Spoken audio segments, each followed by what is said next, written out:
यदि हम समय और स्थान से पीछे जा पाते, पीछे, बहुत पीछे, लोग, ग्रह या तारों के अस्तित्व में आने से भी पहले, तब हम शास्त्र के पहले शब्द के पीछे के सामर्थ्य व महिमा को देख पाते। आदि में परमेश्वर ने आकाश और पृथ्वी की सृष्टि की। कई लोग आज ऐसा सोचते हैं कि संसार एवं इसकी अद्भुत बातें एक सर्वज्ञानी सृष्टिकर्ता के बगैर ही आ गई हैं, पर उनका सिद्धांत इस जटिल आकार एवं सृष्टि की पूर्वानुमानित क्रम को स्पष्ट नहीं कर पाते हैं।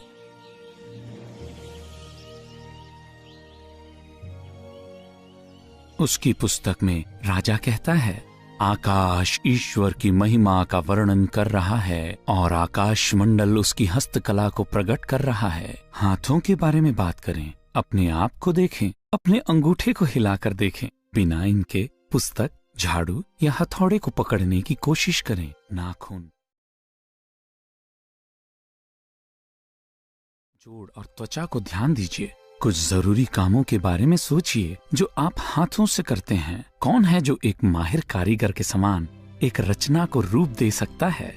लाखों करोड़ों आकाश मंडलों को बनाने के लिए किस प्रकार के ज्ञान एवं सामर्थ्य की आवश्यकता होगी? या एक जीवित कोशिका और उसके लाखों जटिल भागों को साथ रचने? या कोशिका की सूक्ष्मतम कुंडलित धागेनुमा रचना को अनुवांशिक कोड से जोड़कर आपको आप बनाती है। करीब 3000 साल पहले एक राजा और भविष्यवक्ता दाऊद ने लिखा, तूने मुझे माता के गर्भ में रचा, मैं भयानक और अद्भुत रीति से रचा गया हूं। क्या आप उनसे मिलना चाहेंगे जिसने आपको बनाया? क्या आप आकाश मंडल के बनाने वाले और मालिक के साथ हमेशा रहना चाहेंगे? आप रह सकते हैं। उसने अपने आप को प्रकट किया है। वह चाहता है कि आप उसे जाने। वह चाहता है कि आपका परिवार व समुदाय भी उसे जाने। वह आपको आमंत्रित करता है कि आप उसकी योजना को समझें, उसके प्रेम को अनुभव करें, उसके प्रताप को देखें, उसके राज्य के अधीन हो जाएं और उसकी महिमा के लिए जिएं। पर वह आपको उसकी प्रजा बनने के लिए मजबूर नहीं करेगा, क्योंकि वह केवल कोई भी एक राजा नहीं है, पर एकमात्र राजा है, महिमा का राजा। यह उसकी कहानी है।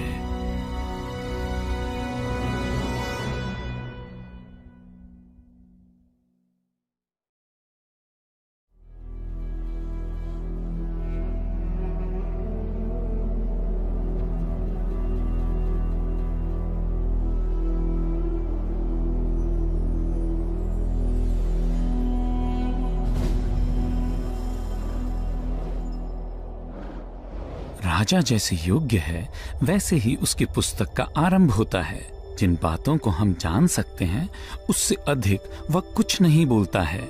आदि में परमेश्वर ने आकाश और पृथ्वी की सृष्टि की। प्रत्येक चीज जिन्हें हम देख और छू सकते हैं, उसकी एक शुरुआत है। किंतु जग के बनाने वाले और मालिक का न कोई शुरुआत है, न कोई अंत। वह अदृश्य अनंत आत्मा है जो एक ही समय पर हर जगह रहता है। वह हर चीज को देखता, वह सब जानता है। क्या आप उसका नाम जानते हैं? परमेश्वर के कई नाम हैं, पर उसका सबसे प्रसिद्ध नाम प्रभु है। परमेश्वर की पुस्तक की सही भाषा में उसका नाम याहुवे है, जिसका अर्थ है एक जो है, या सरल शब्दों में मैं। राजा की सृष्टि की कहानी असली पृथ्वी के वर्णन के साथ पढ़ती जाती है। पृथ्वी बेडौल व सुनसान पड़ी थी। गहरे जल के ऊपर अंधियारा था और परमेश्वर का आत्मा जल के ऊपर मंडलाता था। अब समय था कि लोगों के लिए पृथ्वी तैयार की जाए, और परमेश्वर ने कहा, उजियाला हो, और उजियाला हो गया। परमेश्वर ने देखा कि उजियाला अच्छा है, और परमेश्वर ने उजियाले को अंधियारे से अलग किया। परमेश्वर ने उजियाले को दिन तथा अंधियारे को रात कहा। तब संध्या हुई, फिर सवेरा हुआ, इस प्रकार पहला दिन हो गया। परमेश्वर ने सृष्टि के पहले दिन क्या किया? उसने आज्ञा दी कि ज्योति अंधकार को भेदे। बाद में सूर्य पृथ्वी पर जरूर चमकेगा, पर पहले दिन नहीं। परमेश्वर चाहते हैं कि हम यह जान लें कि वही ज्योति का स्रोत है। परमेश्वर ज्योति है और उसमें कुछ भी अंधकार नहीं। परमेश्वर ज्योति के समान शुद्ध है, वह मैला नहीं हो सकता। भले ही प्रकाश बहुत गंदी चीजों पर चमकता है, तब भी वह शुद्ध रहता है। परमेश्वर परिपूर्ण है, परमेश्वर पवित्र है। क्या आपने ध्यान दिया है कि सृष्टि के समय परमेश्वर के साथ कौन था? उसका पवित्र आत्मा जो जल पर मंडलाता था वहां था, और उसका वचन जिसके द्वारा वह बातें करता था वह भी वहां था। आदि में वचन था, वचन परमेश्वर के साथ था और वचन परमेश्वर था। यह आदि में परमेश्वर के साथ था। सब कुछ उसके द्वारा उत्पन्न हुआ। परमेश्वर का पवित्र आत्मा और उसका वचन सच्चे परमेश्वर के साथ हमेशा रहे हैं। इसी कारण इस राजा के बारे में कहते हैं कि वह अकेले अस्तित्व में रहते हुए भी वह कभी अकेला नहीं था।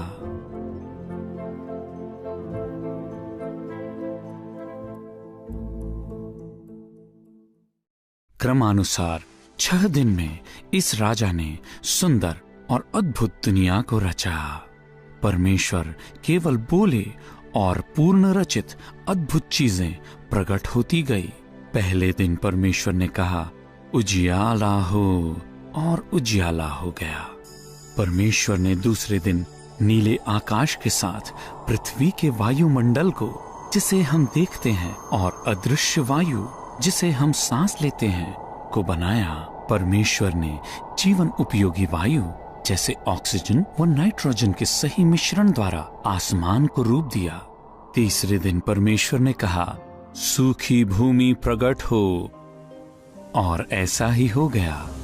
फिर परमेश्वर ने कहा, पृथ्वी वनस्पति उत्पन्न करे।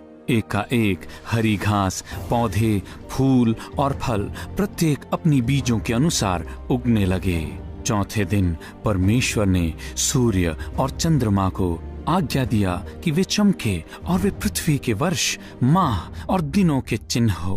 उसने तारागण को भी बनाया। पांचवें दिन परमेश्वर ने कहा, जल जीवित प्राणियों से भर जाए और पक्षी पृथ्वी के ऊपर आकाश के अंतर में उड़े, और ऐसा ही हो गया। छठवें दिन परमेश्वर ने कहा, पृथ्वी से हर एक जाति के जीवित प्राणी, घरेलू, रेंगने वाले और पृथ्वी के वन पशु उत्पन्न हो।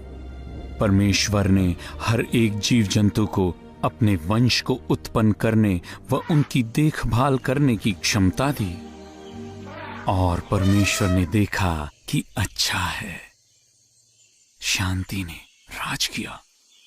आदि में सभी जानवर मित्रतापूर्ण थे। वे एक दूसरे को मार के नहीं खाते थे। पेड़ पौधे उनका भोजन प्रदान करते थे। क्रम का राज्य था। निर्धारित रीति से सूर्य पृथ्वी से अपनी दूरी बनाए रखता था। अमावस्या से पूर्णिमा में चंद्रमा अपने आप को परिवर्तित करता था। पृथ्वी, हवा, पानी और गंदगी का पुनः चक्रण करता था। यदि अच्छा शासन होता, इस पृथ्वी के राज्य में कोई भी भली वस्तु की कमी नहीं होती। मनुष्य जाति के लिए यह एक अच्छा घर होता।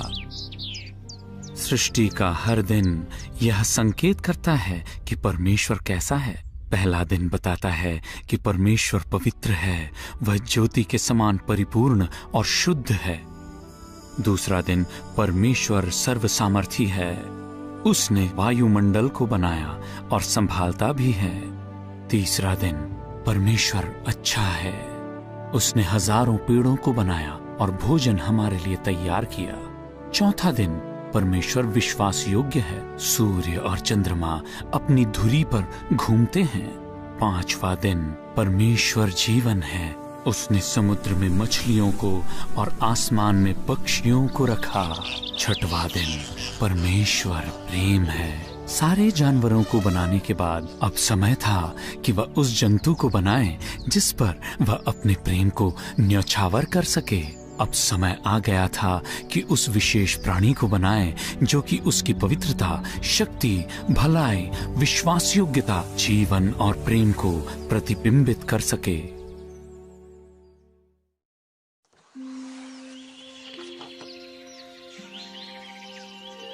छठवें दिन परमेश्वर, पवित्र आत्मा और वचन ने अपने ही बीच में चर्चा किया कि हम मनुष्य को अपने स्वरूप के अनुसार अपनी समानता में बनाएं और वह सारी पृथ्वी पर और सभी जंतुओं पर अधिकार रखें। और परमेश्वर ने मनुष्य को अपने स्वरूप के अनुसार उत्पन्न किया, अपने ही स्वरूप के अनुसार परमेश्वर ने उसको उत्पन्न किया, नर और नारी करके उसने मनुष्य की सृष्टि की।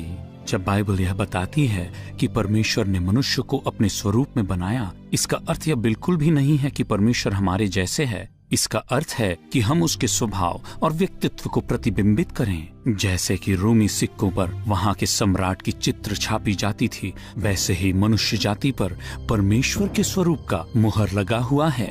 प्रथम पुरुष और स्त्री अपनी सोच, प्रेम व बोलने में अपने सृष्टिकर्ता के समान बनाए गए ताकि वे उसके साथ एक करीबी संबंध का आनंद उठाए। लोगों को परमेश्वर का गुलाम नहीं वरन मित्र बनाया गया था। मनुष्य को अपने स्वरूप में बनाकर परमेश्वर ने उन्हें अधिकार दिया। मनुष्यों को परमेश्वर के लिए गुप्त बातों की खोज कर और समझदारी से संसाधनों का उपयोग कर इस पृथ्वी पर प्रभुता करनी थी। मनुष्य जाति को इन क्षमताओं ने ही जंतु जगत से अलग किया। जंतुओं के लिए परमेश्वर ने 2 आयामों को दिया, शरीर और प्राण। मनुष्यों के लिए परमेश्वर ने 3 आयामों को दिया, शरीर, प्राण और आत्मा। यहोवा परमेश्वर ने आदम को भूमि की मिट्टी से रचा और उसके नथनों में जीवन का श्वास फूंक दिया और आदम जीवित प्राणी बन गया। केवल एक घर एवं तंबू समान शरीर में परमेश्वर ने मनुष्य के प्राण और आत्मा को फूंक डाला। प्राण मनुष्य की व्यक्तिगत बुद्धि है, भावनाएं और इच्छा शक्ति उसे सोचने, अनुभव करने व चुनने की क्षमता देती है। आत्मा मनुष्य को परमेश्वर से जोड़ती है, जबकि शरीर मनुष्य को दिखने वाली दुनिया के साथ जुड़ने के लिए काबिल बनाता था। वहीं आत्मा मनुष्य को अदृश्य परमेश्वर से जुड़ने में काबिल बनाता है। प्रभु चाहते हैं कि मनुष्य उन्हें जाने। लोग परमेश्वर के एक विशेष खजाना थे। क्योंकि परमेश्वर ने उन्हें बनाया, उसने न केवल उनकी सृष्टि किया बल्कि वह उनका मालिक भी था। प्रभु परमेश्वर ने प्रथम पुरुष का नाम आदम रखा, अर्थात पृथ्वी का, या साधारण शब्दों में पुरुष। बाद में परमेश्वर पहली स्त्री को रूप तो देते, पर उसको बनाने के पहले कुछ तैयारियां करनी थी। आदम को एक घर और एक काम की जरूरत थी।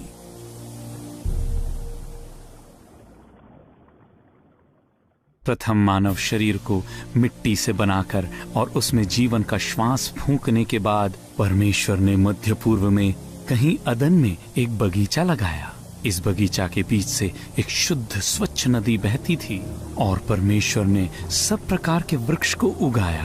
पेड़ जो आंखों के लिए मनभाऊ और भोजन के लिए अच्छा था। बगीचा के बीच में भले और बुरे के ज्ञान का और जीवन का वृक्ष था। तब यहोवा परमेश्वर ने आदम को लेकर बगीचा में रख दिया कि वह उसमें काम करे और उसकी देखभाल करे। प्रभु यहोवा ने आदम से नहीं पूछा कि क्या तू अदन में रहना चाहता है। परमेश्वर आदम का सृष्टिकर्ता व मालिक था। वह जानता था कि मनुष्य के लिए सर्वोत्तम क्या है। आदम का बगीचा रूपी घर अनंत आनंद से भरा था, जिसमें वस्तुएं देखने के लिए, सुनने, सूंघने, छूने और स्वाद योग्य थे। झिलमिलाती धाराएं, गाती हुई पक्षियां, खुशबूदार फूल, रोमदार जंतु, रस भरे फल, कुरकुरी सब्जियां, मीठे बेर, रहस्यमय जंगल, रंगीन चट्टानें, मनमोहक कीट और भी करोड़ों अद्भुत बातें जो अपने खोजे जाने का इंतजार कर रहे थे। पर मनुष्य को खोज करने व खाने से बढ़कर और चीजों के लिए बनाया गया था। परमेश्वर ने आदम को मनुष्य जाति का मुखिया के रूप में बनाया। परमेश्वर चाहते थे कि आदम और उसका परिवार उसके साथ हमेशा राज्य करें, पर केवल वही जो छोटी बातों में भरोसेमंद हो, उन्हें ही बड़ी जिम्मेदारियां दी जाएगी। अतः परमेश्वर ने आदम को उसका पहला काम दिया, बगीचे की रखवाली करना। यह बगीचा एक परिपूर्ण स्थान था। वहां न कांटे, न बूटे, न गंदे कीड़े थे। यहाँ का मौसम अनुकूल व मिट्टी उपजाऊ थी, पर यहाँ कभी बारिश न हुआ था। इसके बावजूद कोहरा पृथ्वी से उठता था, जिससे सारी भूमि सिंच जाती थी।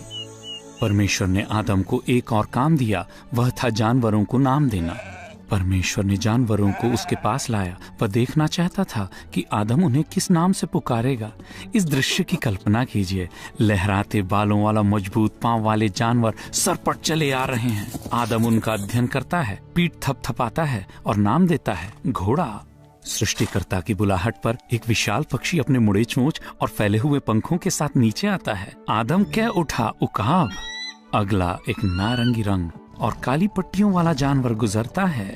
आप क्या सोचते हैं आदम ने उसे क्या कहा होगा? अतः आदम ने सब जाति के घरेलू पशुओं के और आकाश के पक्षियों के और सब जाति के बनेले पशुओं के नाम रखे।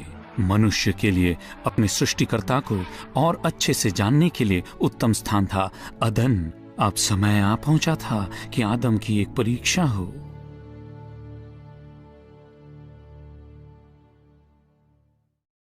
आरंभ से परमेश्वर और मनुष्य में मित्रता थी, पर अब उस मित्रता को परखा जाना था। सारे ब्रह्मांड का राजा मजबूरन अपने अधीन की गई प्रजा को अपने राज्य में भरना नहीं चाहता था। परमेश्वर आदम से प्रेम करता था और उसके लिए और उसकी भावी परिवार के लिए उसके पास गजब की योजनाएं थी, क्योंकि परमेश्वर पुतलों को नहीं पर मनुष्यों को चाहते थे। उसने आदम को पालन करने के लिए एक नियम को दिया। यहोवा परमेश्वर ने आदम को यह आज्ञा दी, तू वाटिका के सब वृक्षों का फल बिना खटके खा सकता है, पर भले या बुरे के ज्ञान का जो वृक्ष है उसका फल तू कभी ना खाना, क्योंकि जिस दिन तू उसका फल खाएगा उस दिन अवश्य मर जाएगा।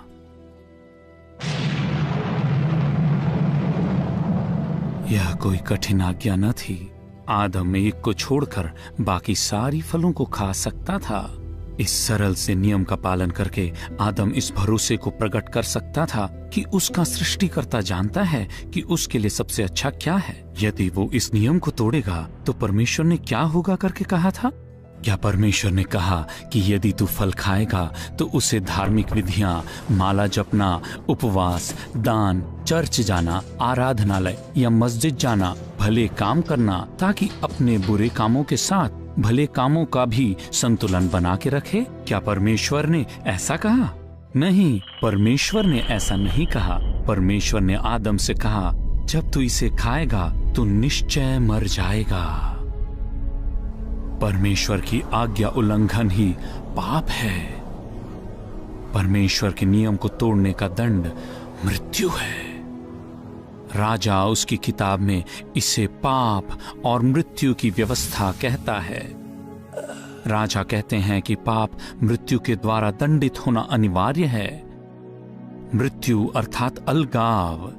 यदि आदम परमेश्वर के एकमात्र नियम का उल्लंघन करेगा तो तुरंत जीवन के स्रोत से टूटकर मुरझाने और मरने वाली डाली के समान हो जाएगा। यदि आदम विश्व के राजा की आज्ञा को न मानकर अपनी मनमानी करने की इच्छा रखता है तो यह विद्रोह होगा, यह पाप होगा। पाप परमेश्वर के साथ मित्रता को खत्म कर डालेगा। पाप के कारण मनुष्य का शरीर बूढ़ा होगा और मरेगा भी। पाप मनुष्य के आत्मा, प्राण और शरीर को परमेश्वर से हमेशा के लिए अलग कर देगा। पाप घातक है।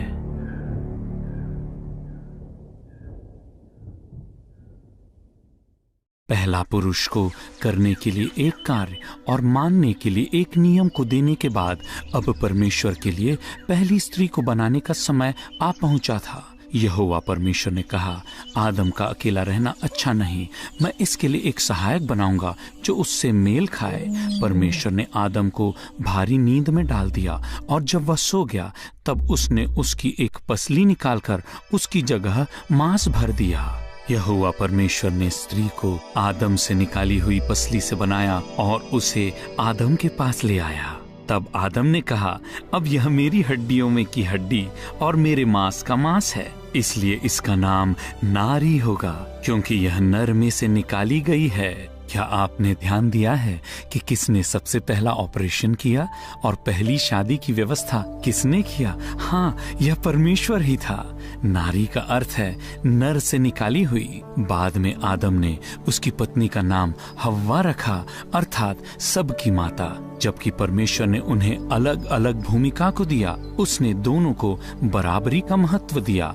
आदम की तरह हव्वा भी परमेश्वर के स्वरूप में रची गई। उसे भी इसलिए रचा गया कि वह अपने सृष्टिकर्ता को जाने, उसके व्यक्तित्व को प्रतिबिंबित करे और उसके साथ आनंदपूर्ण संबंध हमेशा के लिए अनुभव करे।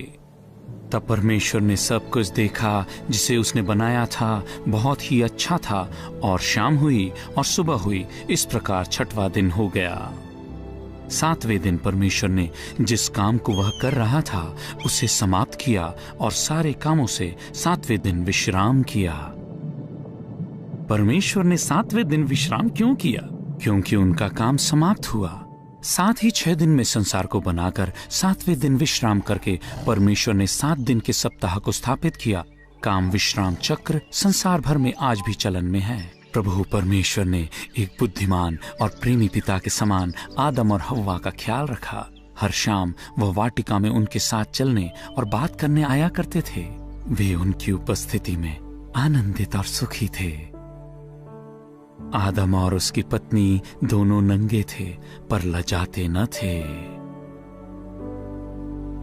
कल्पना कीजिए एक परिपूर्ण संसार में एक परिपूर्ण जोड़ा जो एक परिपूर्ण सृष्टिकर्ता के साथ गहरी मित्रता में वास करता है। और आरंभ में चीजें कुछ ऐसी ही थी, फिर गड़बड़ी कहाँ हुई?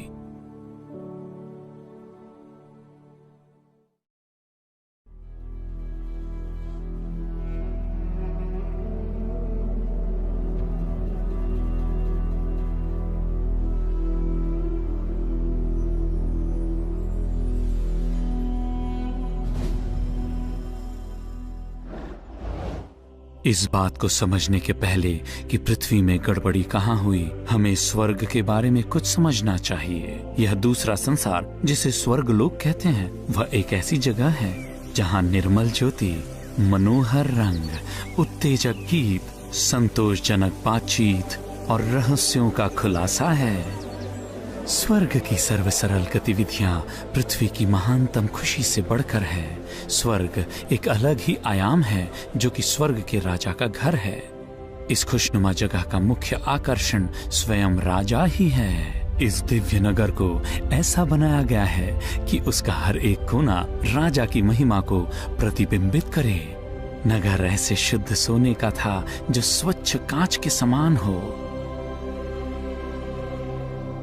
स्वर्ग के बारे में सबसे विस्तृत विवरण वचन की आखिरी किताब प्रकाशित वाक्य में मिलता है। परमेश्वर ने यूहन्ना भविष्यद्वक्ता को स्वर्ग दिखाकर कहा कि जिन बातों को देखा उसे लिख। मेरे सामने स्वर्ग में एक सिंहासन था जिस पर कोई बैठा हुआ है।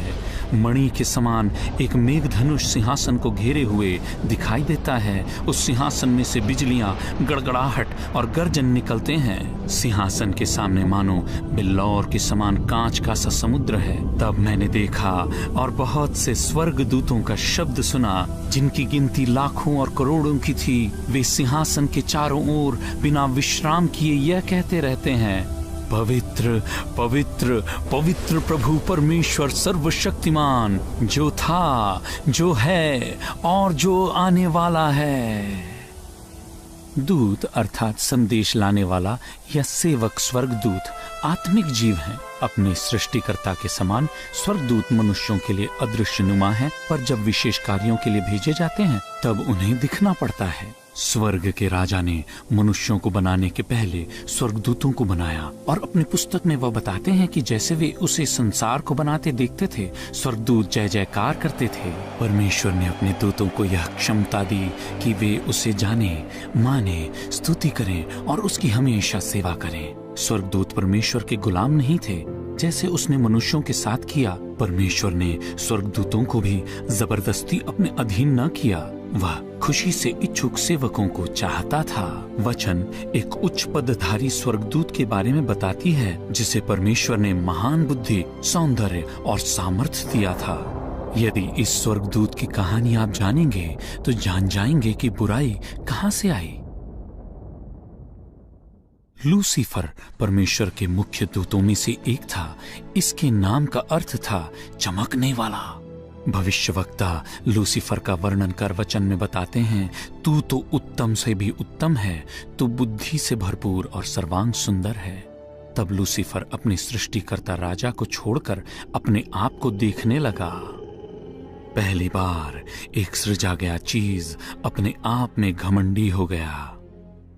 अपने ही सौंदर्य और बुद्धि से अंधा होकर लूसीफर भूल गया कि उसे किसने बनाया है, और अपने मन में कहने लगा, मैं अपना सिंहासन तारागण के ईश्वर से ऊंचा करूंगा, मैं बादलों से भी ऊंचे स्थानों के ऊपर चढ़ूंगा, मैं परम प्रधान के तुल्य हो जाऊंगा। लूसीफर राजा बनना चाहता था। वह परमेश्वर की इच्छा के विरुद्ध अपनी इच्छा पूरी करना चाहता था। पाप ने संसार में प्रवेश किया।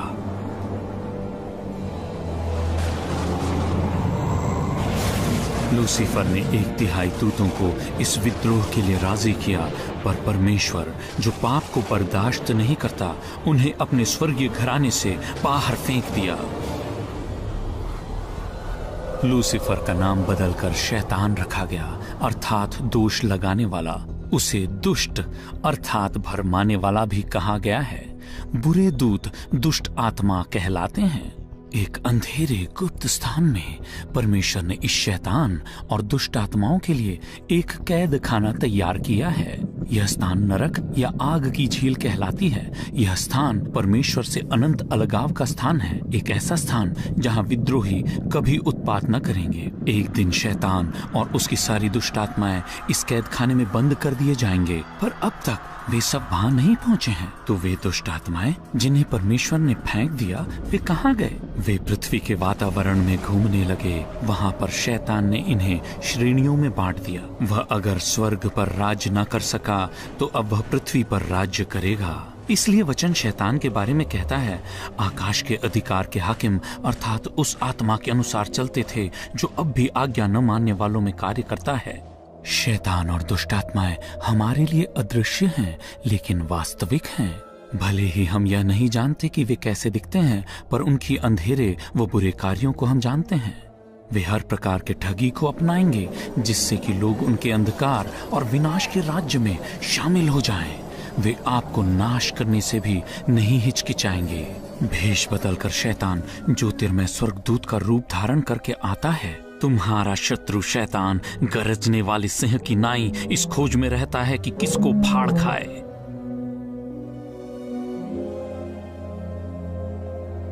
आइए हम वापस अपने पहले माता पिता के कहानी की ओर लौट आएं।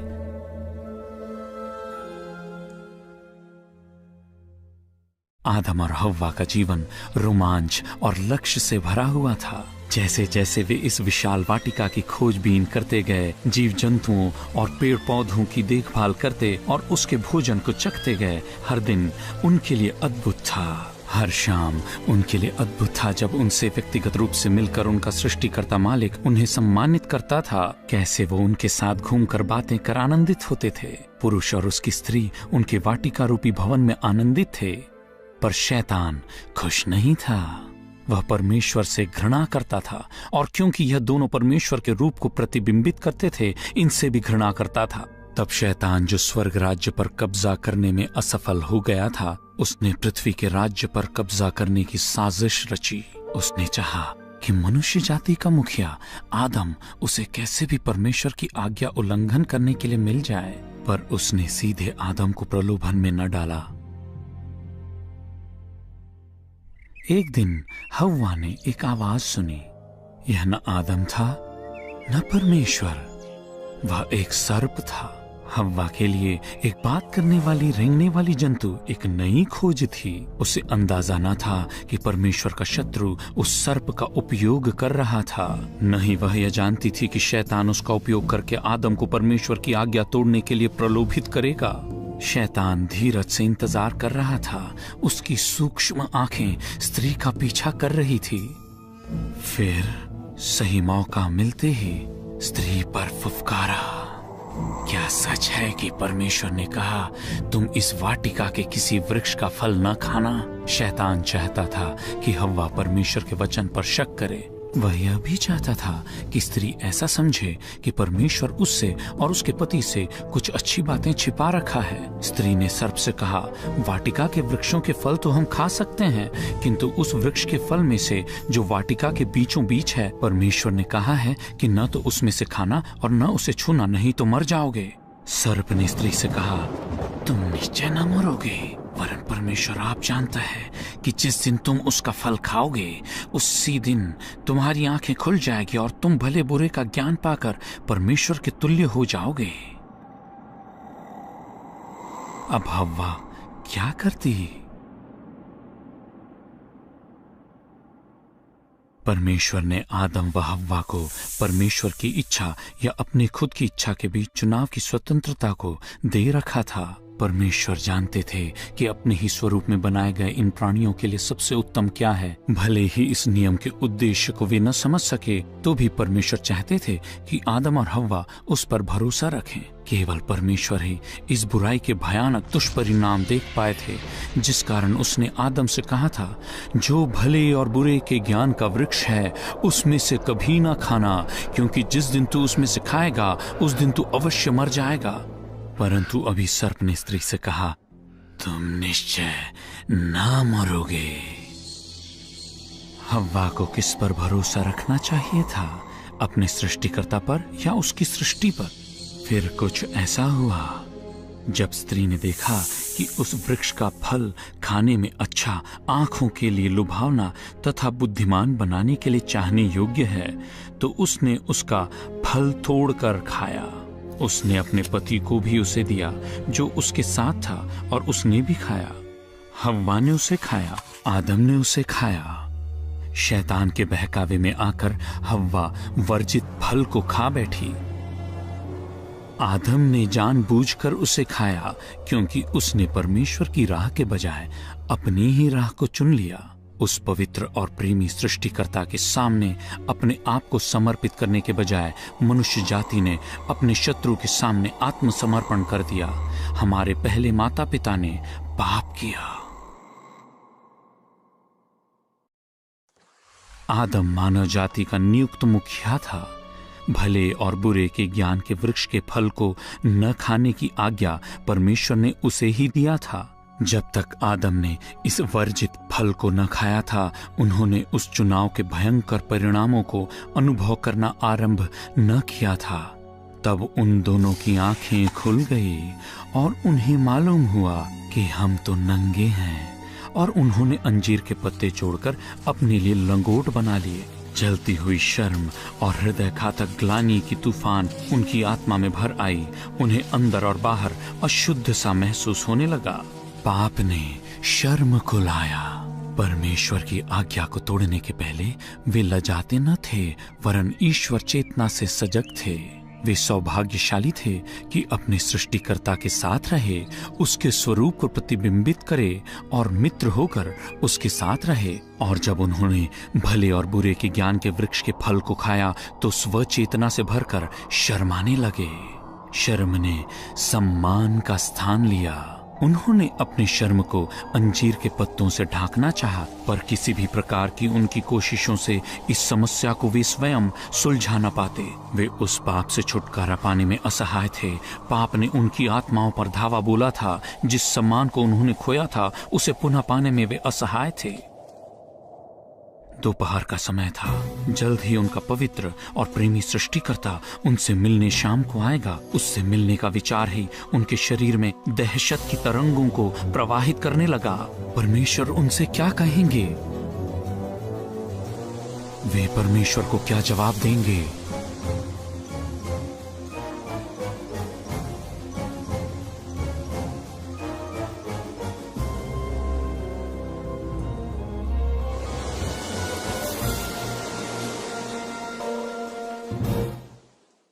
परमेश्वर से अनाज्ञाकारिता के पहले जब भी आदम और हव्वा के सृष्टिकर्ता मित्र उनसे मिलने आया करते थे, वे उससे मिलकर बहुत आनंदित हुआ करते थे। अब वे डरे हुए थे।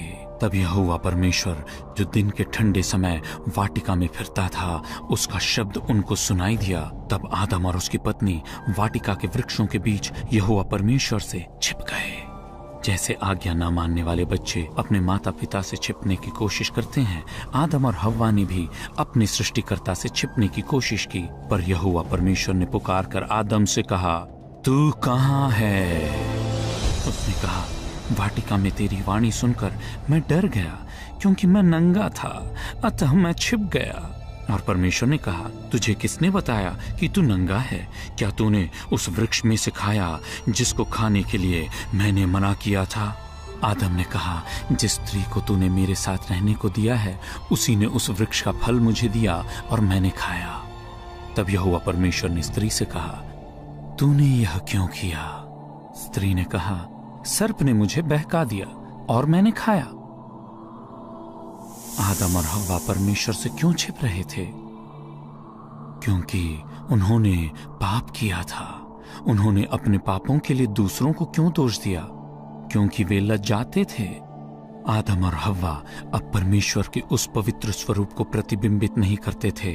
अपने सृष्टिकर्ता के पवित्रता और प्रेम को प्रतिबिंबित करने के बजाय वे शैतान के विद्रोह व घमंड को प्रतिबिंबित करने लगे। पहले दंपति एक जीवित वृक्ष से टूटे हुए डालियों के समान हो गए थे। पाप ने उनके ब्रह्मांड के राजा के साथ के रिश्ते को तोड़ दिया। आत्मिक रीति से वे मर गए। उनके पाप ने उन्हें जीवन के स्रोत से अलग कर दिया। शारीरिक रीति से वे जीवित थे, किंतु उनका उम्र का ढलना आरंभ हो गया। मृत्यु की शक्ति ने उनके शरीर पर आक्रमण कर दिया था। और इस मृत्यु और विनाश का कारण क्या था? पाप।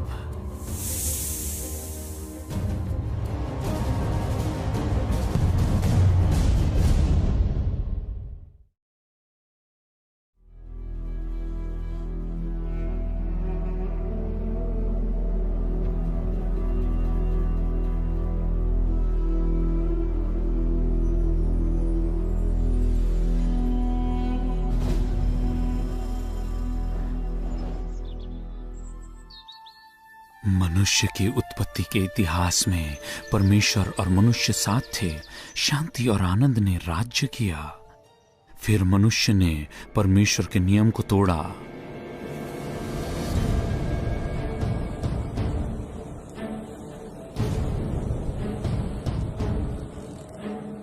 जिस दिन आदम और हव्वा ने पाप किया, परमेश्वर ने उनके पाप के व्यापक परिणामों की भी घोषणा कर दी।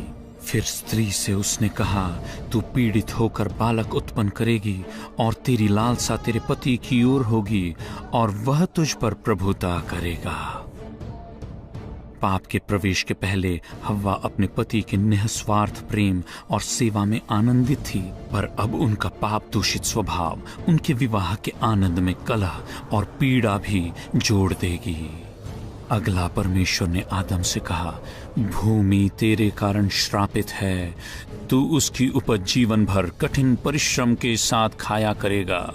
यह तेरे लिए कांटे और ऊंट कटारे उगाएंगी।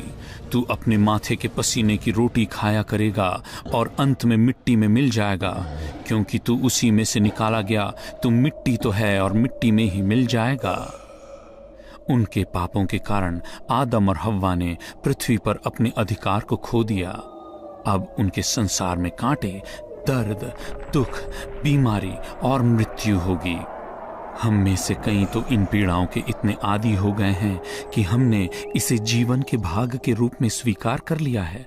पर क्या यह परमेश्वर के मूल योजना में था कि खुशबूदार गुलाब की झाड़ी में खतरनाक कांटे हो, या बच्चे के पैदा होने की अद्भुत प्रक्रिया में भयंकर प्रसव पीड़ा शामिल हो, या जो परमेश्वर के स्वरूप में बनाए गए थे वे बूढ़े हों और मर जाएं? नहीं, परमेश्वर ने वास्तविक सृष्टि की रचना ऐसे नहीं किया था कि वह आपस में लड़ें। यह मनुष्य के पाप का परिणाम था कि पृथ्वी परमेश्वर के श्राप के तले आ गई। मनुष्य जाति ने पाप किया और मरना अनिवार्य था। पाप और मृत्यु की व्यवस्था की यह मांग थी। मृत्यु अलगाव है। मृत्यु 3 भयानक अलगाव को उत्पन्न करती है। नंबर 1, आत्मिक मृत्यु, मनुष्य की आत्मा का परमेश्वर से अलगाव। नंबर 2, शारीरिक मृत्यु, मनुष्य के आत्मा और प्राण का शरीर से और अपने प्रियजनों से अलगाव। नंबर 3, अनंत काल की मृत्यु, मनुष्य की आत्मा, शरीर और प्राण का आग की झील में परमेश्वर से हमेशा के लिए अलगाव। पाप के श्राप से बचने के लिए मनुष्य के पास कोई रास्ता नहीं था। क्या कोई आशा थी?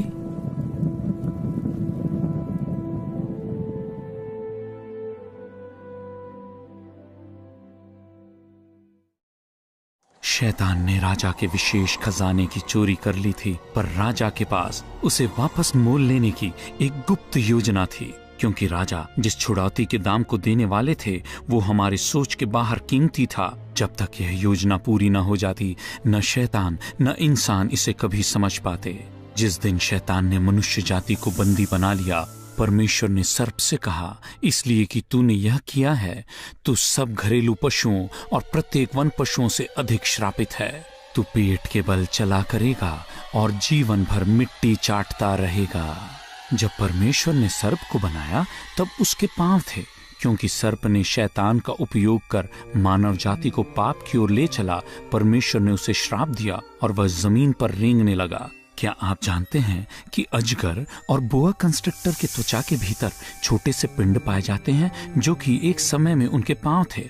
जंतुओं में सर्प को सबसे नीचा करके परमेश्वर ने मानव परिवार को एक प्रगट स्मारक दिया कि वह अपने समय में सांप, जो इब्लिस और शैतान कहलाता है और जो संपूर्ण संसार को भरमाता है, उसे कुचल डालेगा।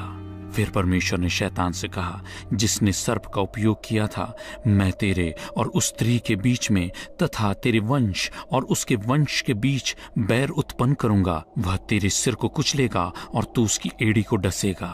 यह कई भविष्यवाणियों में पहली थी, जिसमें कि परमेश्वर थोड़ा थोड़ा करके उसकी गुप्त योजना को प्रकट कर रहा था, जिसके द्वारा लोगों को शैतान, पाप और मृत्यु से बचाएगा। पर शैतान और उसके अनुयायियों से इस योजना को छिपाए रखने के लिए राजा ने इसे गुप्त भाषा में भविष्यवाणियों में रखा। परमेश्वर ने पृथ्वी पर एक उद्धारकर्ता को भेजने का वायदा किया। एक स्त्री की संतान, उद्धारकर्ता की एक मानवीय माता तो होगी, पर मानवीय पिता नहीं होगा। वह मसीहा कहलाएगा, अर्थात चुना हुआ। शैतान तो मसीहा की एड़ी को डसेगा, पर मसीहा शैतान के सिर को कुचल डालेगा। इसका क्या मतलब है? राजा इन बातों को बाद में स्पष्ट करेगा, पर अभी आदम और हव्वा को परमेश्वर ने आशा की एक किरण दिखाया था। हजारों वर्षों बाद राजा के भविष्यद्वक्ताओं में से एक लिखेगा, अंधकार में चलने वाले लोग महान ज्योति को देखेंगे। एक कुंवारी गर्भवती होगी, वह एक पुत्र जनेगी और उसका नाम इम्मानुएल रखेगी, अर्थात परमेश्वर हमारे साथ। राजा अपने विशेष खजाने के लिए छुड़ौती का दाम देगा, पर उसका दाम कितना होगा?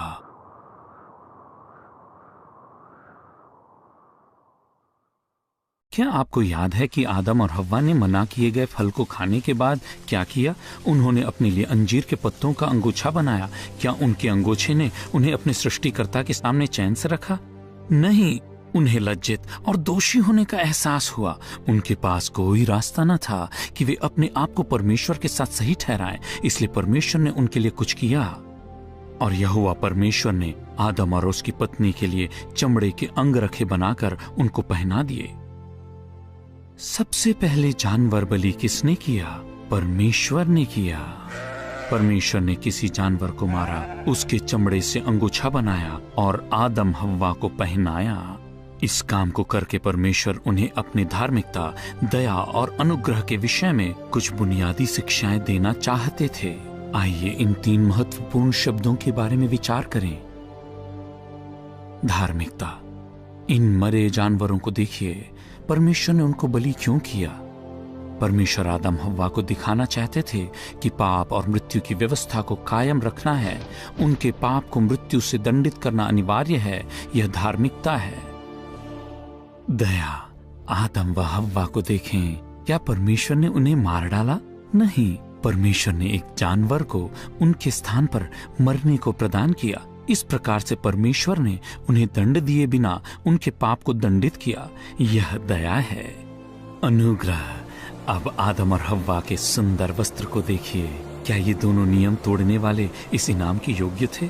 नहीं, पर परमेश्वर ने उन्हें जानवरों की बलि चढ़ाकर उन वस्त्रों को पहनाकर उन पर अनुग्रह दिखाया। ये है अनुग्रह। परमेश्वर ने जो उनके लिए किया था, इस कारण आदम और हव्वा फिर से परमेश्वर के साथ रहने में आनंदित थे। जानवर के लहू ने उनके पापों को ढांप दिया। आदम और हव्वा उस दिन मरने के लायक थे, पर एक बेकसूर जानवर उनके लिए मरा। उस जानवर के चमड़े ने उनके शर्म को ढांप दिया। एक और बार वे परमेश्वर के सामने आराम से रह सकते थे।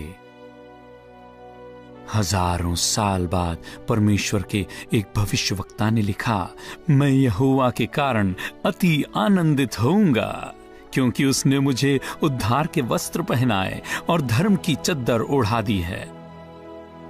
पापियों को फिर से ठीक करने का उपाय केवल परमेश्वर के पास है।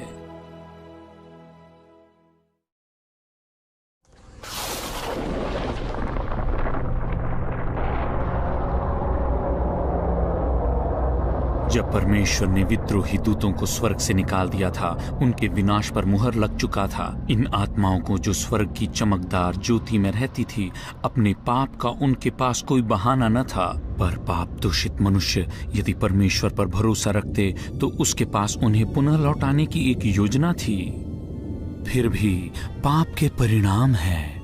जैसे कि परमेश्वर ने लूसीफर और उसके दुष्ट दूतों को स्वर्गलोक से बाहर कर दिया, वैसे ही परमेश्वर ने पुरुष और उसकी पत्नी को अदन की वाटिका से निकाल दिया।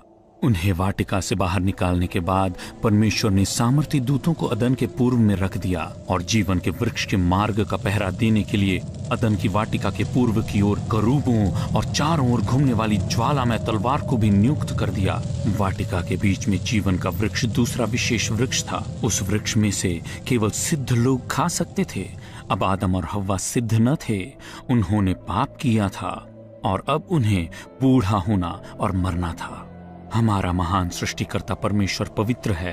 इसका अर्थ है कि वह शुद्ध, साफ, पूर्ण और धर्मी है।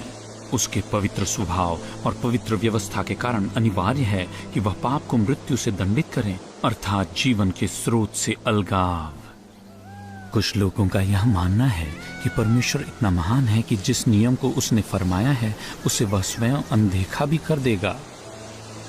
एक ऐसे न्यायालय की कल्पना करें जहां जज स्वयं उस देश के नियमों को लागू करने से मुकर जाए। क्या आप ऐसे जज को महान कहेंगे?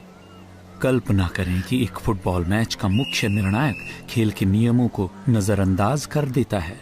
आप उसे एक अच्छा निर्णायक या बुरा निर्णायक कहेंगे? शैतान चाहता था कि हव्वा यह विश्वास करे कि उसके सृष्टिकर्ता अपने नियम को उस पर लागू नहीं करेगा, कि वह नियम को तोड़ने वालों को मृत्यु दंड नहीं देगा, पर ब्रह्मांड का धर्मी राजा और जज अपने वचन पर खरा उतरेगा।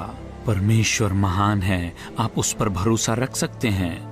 तेरा सिंहासन 2 मजबूत खंबे धार्मिकता और न्याय पर आधारित हैं। करुणा और सच्चाई तेरे आगे आगे चलने वाले सैनिक हैं। देखिए कि क्या आप इस पहेली का उत्तर दे सकते हैं। वह क्या है जो शैतान व मनुष्य कर सकते हैं पर परमेश्वर नहीं कर सकते? परमेश्वर के उत्तर को सुने। मैं अपनी वाचा को न तोड़ूंगा और जो मेरे मुंह से निकल चुका है उसे न बदलूंगा। मैं अपनी पवित्रता में झूठ नहीं बोलूंगा।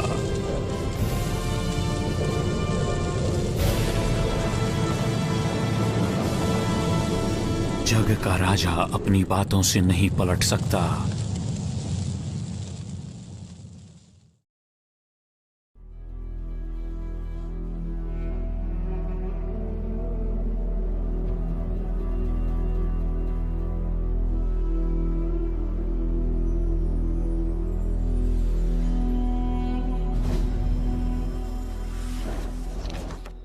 बगीचे के बाहर अब भी संसार एक सुंदर स्थान था, पर इसमें दुखदाई कीड़े, चुभने वाले कांटे, घाव और घुटन जैसे बुराइयां भी शामिल थी। कई जानवर अब हमारे दोस्त न रहे। भोजन पाना सरल नहीं था। आदम और हव्वा को अपने भूखे पेट को भरने के लिए कड़ी मेहनत करनी थी। उनके पास आनंद व खुशी के पल भी थे। आदम अपनी पत्नी हव्वा के पास गया। वह गर्भवती हुई और कैन को जन्म दिया। वह बोली, मैंने यहोवा की सहायता से एक पुरुष पाया है। हव्वा ने जग के पहले बच्चे का नाम कैन रखा, अर्थात संपत्ति, परमेश्वर से प्राप्त किया हुआ बहुमूल्य एक खजाना। शायद उसने सोचा होगा कि उसका बेटा ही वायदे का उद्धार करता होगा, पर जल्द ही उसे पता चला कि वह नन्हा सा मासूम बच्चा बिल्कुल अपने माता पिता की तरह हठीला और स्वार्थी था। बाद में जब उनका दूसरा बेटा का जन्म हुआ, हव्वा ने उसका नाम हाबील रखा, अर्थात व्यर्थ या शून्य।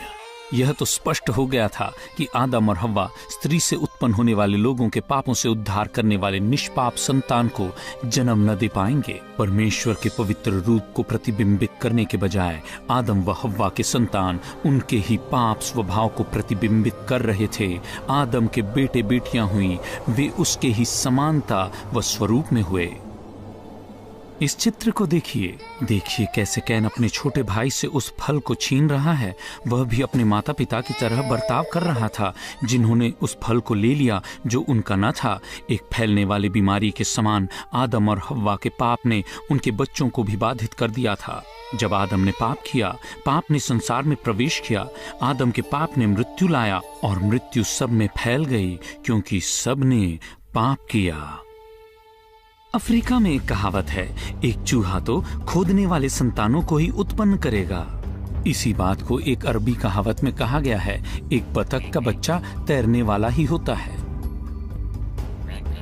जब हमारे पहले माता पिता ने पाप किया, वे पेड़ से टूटी एक डाली के समान हो गए, बिल्कुल वैसे ही जैसे कि एक डाली की हर एक टहनी और पत्ती पर उसके टूटने से असर होता है। वैसे ही आदम के परिवार का हर एक डाली आदम के पाप से बाधित हुआ। आदम की मृत्यु के बहुत समय बाद भविष्यवक्ता राजा दाऊद ने लिखा, मैं अधर्म के साथ उत्पन्न हुआ और पाप के साथ अपनी माता के गर्भ में पड़ा।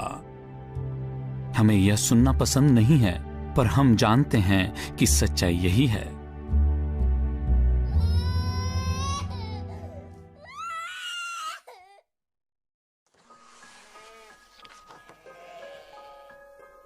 आदम और हव्वा के कई बेटे बेटियां हुई, पर वचन केवल उनके पहले दो बच्चों की कहानी पर ही केंद्रित रहती है। हाबील तो भेड़ बकरियों का चरवाहा बन गया, परंतु कैन भूमि की खेती करने वाला किसान बना। कैन और हाबील दोनों मेहनती थे, दोनों अपने सृष्टिकर्ता के संबंध जानते थे, दोनों ही चाहते थे कि परमेश्वर उनको और उनकी आराधना ग्रहण करे। दोनों की समस्या एक थी, पाप। न केवल वे जन्म से पापी थे, पर वे पापियों के समान जी रहे थे। उनके हर दिन के सोचने, बोलने और काम करने में भी वे परमेश्वर के शुद्ध व प्रेमी स्वभाव को प्रतिबिंबित नहीं करते थे। अपनी किताब में जगत के राजा इसे पाप कहते हैं। सब ने पाप किया और परमेश्वर की महिमा से रहित हैं। क्या परमेश्वर के पास कोई ऐसा मार्ग था जिससे कि वह कैन और हाबील के पापों को क्षमा कर उन्हें अपनी नजरों में धर्मी ठहराए? हाँ, पर यह बहुत बहुत महंगा होगा और बिना लहू बहाए क्षमा नहीं होती। वह जगत का अटल नियम, पाप और मृत्यु की व्यवस्था, इसे पूरा करना अनिवार्य है। पाप को मृत्यु से दंडित करना अनिवार्य था। इसी कारण राजा के क्षमा के मार्ग में मृत्यु दंड जरूरी था, जबकि पापी का मरना अवश्य था। परमेश्वर भेड़ जैसे कुछ जानवरों के लहू को स्वीकार करता था। यह भेड़ न बीमार, न खरोचा हुआ, न गंदा होना है, वह स्वस्थ और साफ होना है। यह भेड़ दोषहीन होना अनिवार्य था। इस भेड़ को मारा जाएगा और जलाया जाएगा। यह दोषी पापी के स्थान पर मार डाला जाएगा। यह भेड़ पापी के बदले होगा।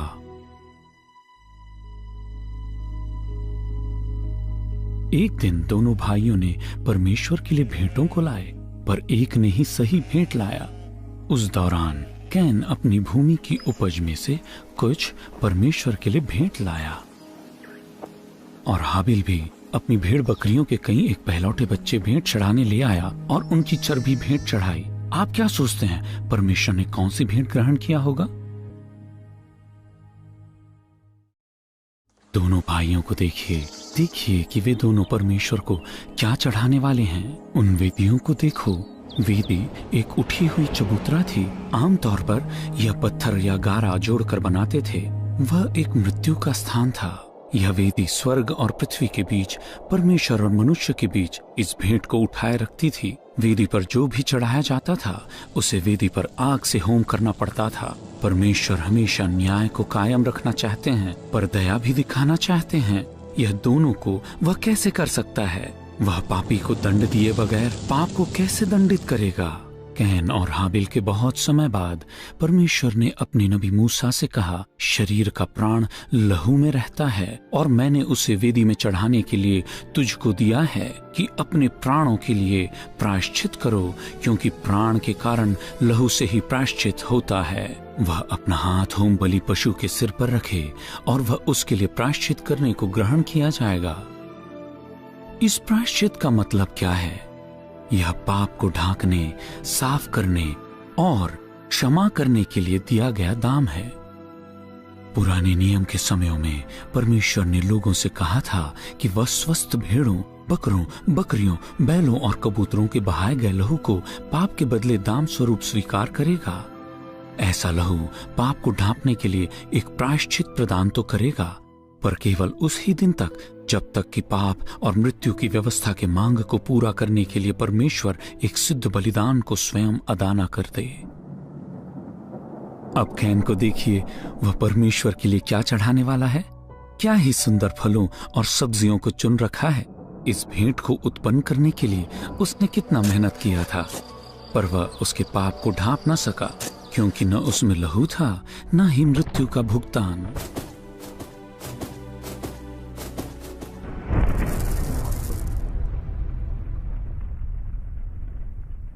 हाबिल और उसकी भेंट को देखिए, क्या ही दुखद नजारा है। नन्हा सा भेड़ बंधा हुआ मरने पे है। क्या आप हाबिल को उस भेड़ के सिर पर हाथ रखा देख रहे हैं?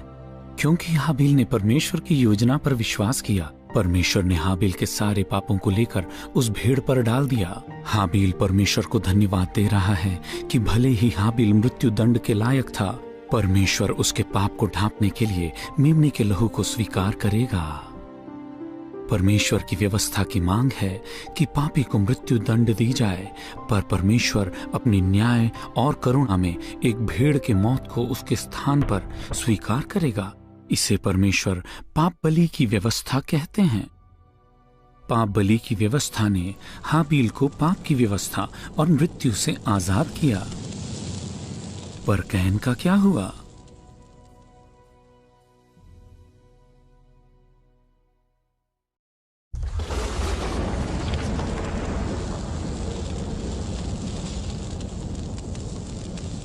क्या आप कैन की वेदी को देखते हैं? उस पर क्या था? मुरझाने वाले फसल। अब हाबिल की वेदी को देखें, इस पर क्या था? लहू और राख। परमेश्वर ने इन दोनों भाइयों और उनकी आराधना के बारे में क्या सोचा? यहोवा ने हाबिल के भेंट को तो ग्रहण किया, पर काइन के भेंट को उसने ग्रहण न किया। इसके बारे में हमें नहीं बताया गया है कि कैसे परमेश्वर ने हाबिल के भेंट को ग्रहण किया और कैन के भेंट को क्यों ठुकरा दिया। वचन केवल इतना बताती है, विश्वास ही से हाबिल ने कैन से उत्तम बलिदान चढ़ाया, और विश्वास के द्वारा इसके धर्मी होने की गवाही भी दी, क्योंकि परमेश्वर ने उसके भेंट के विषय में गवाही दी। क्योंकि उसने परमेश्वर पर और उसकी योजना पर भरोसा रखा, हाबिल को क्षमा किया गया और धर्मी घोषित किया गया। यह हाबिल के लिए परमेश्वर का इनाम था। परमेश्वर ने हाबिल के पापों को मेमने पर लाद दिया। वह मेमना हाबिल के जगह मरा, उस मेमने का लहू बह गया और शरीर जलकर राख हो गया। परमेश्वर का पाप के विरुद्ध धर्मी क्रोध हाबिल के बदले उस मेमने पर आ गिरा। परमेश्वर हाबिल के किए हुए बलि से क्यों प्रसन्न था? हाबिल ने एक मेमने का बलि किया क्योंकि वह आने वाले उस उद्धारकर्ता की ओर इंगित करता है जो एक दिन संसार के पापों के कर्ज को अदा करेगा। परमेश्वर की योजना पर विश्वास करने के कारण हाबिल अब परमेश्वर के साथ एक सही संबंध में आ गया। बाद में जब हाबिल मर गया तब परमेश्वर से हमेशा के लिए अलग होने के बजाय वह अब परमेश्वर के पास जाएगा जो अब उसका मित्र था। पाप बलिदान की व्यवस्था ने पाप और मृत्यु की व्यवस्था पर विजय पाया। कैन अपनी प्रार्थना के साथ परमेश्वर के पास गया, किंतु उसने परमेश्वर की व्यवस्था को नजरअंदाज कर दिया जो कहती है कि पाप को मृत्यु दंड देना आवश्यक है। कैन धार्मिक प्रवृत्ति का था पर परमेश्वर के साथ उसका संबंध सही न था। पाप और मृत्यु की व्यवस्था काले बादल के समान उस पर छाया हुआ था। यदि वह परमेश्वर और उसकी योजनाओं पर भरोसा न रख सका, वह कभी भी परमेश्वर को एक मित्र के समान भी जान न सकेगा। अब वह परमेश्वर का सामना एक न्याय के रूप में करेगा। कुछ लोग कैन की यह कहकर बचाव करने की कोशिश करते हैं कि कैन किसान था, उसने जो उसके पास था उसे लाया, किंतु परमेश्वर ने उसे नहीं चाहा जो उसके पास था। कैन हाबिल से उसके एक भेड़ के बदले अपनी फसल का व्यापार कर सकता था, या फिर वह भी हाबिल के भेड़ के सिर पर हाथ रखकर एक ही वेदी पर आराधना कर सकता था। कैन क्या करेगा? क्या वह मन फिराकर परमेश्वर के पास एक सही भेंट लेकर आएगा?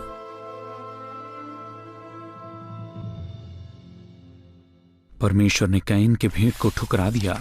फिर भी परमेश्वर उससे प्रेम रखता था और आग्रह किया कि वह मन फिराए। मन फिराने का अर्थ क्या है? मान लीजिए कि आपको किसी शहर की ओर यात्रा करनी है। आपको रेलगाड़ी पकड़ने के बाद एहसास होता है कि आप गलत गाड़ी में हैं। आप क्या करेंगे? आप अपनी गलती मानेंगे, ट्रेन से उतरेंगे और सही गाड़ी पकड़ेंगे। मन फिराव का अर्थ यही है। मन फिराव का अर्थ है अपने मन को बदलना, जो गलत है उससे मुंह मोड़कर सच्चाई के लिए अपने आप को समर्पित करना। परमेश्वर के सामने मन फिराने का अर्थ यह नहीं कि मैं अपने पापों के लिए खुद को दंड दूं। इसका अर्थ यह है कि मैं अपने पाप को परमेश्वर की निगाहों से देखूं। परमेश्वर ने चाहा कि कैन मन फिराए और अपने मार्ग पर भरोसा रखना छोड़कर परमेश्वर पर भरोसा रखकर उसके मार्गों पर उसके पीछे हो ले। तब कैन अति क्रोधित हुआ और उसके चेहरे पर उदासी छा गई। तब परमेश्वर ने कैन से कहा, तू क्यों क्रोधित हुआ? तेरे मुंह पर उदासी क्यों छा गई है? यदि तू भला करे तो क्या तेरी भेंट ग्रहण न की जाएगी? और यदि तू भला न करे तो पाप द्वार पर छिपा रहता है और उसकी लालसा तेरी ओर होगी और तुझे उस पर प्रभुता करनी है। कैन बहुत घमंडी था कि अपने पापों से पछताए। वह अपने भाई द्वारा अपमानित हुआ था। वह इस अपमान से अपने ही तरीके से निपटकर अपने सम्मान को पुनः हासिल करेगा। तब कैन ने अपने भाई हाबिल से कहा, चलो हम मैदान में निकल चलें। और जब वे मैदान में थे, कैन ने अपने भाई पर हमला किया और उसे मार डाला।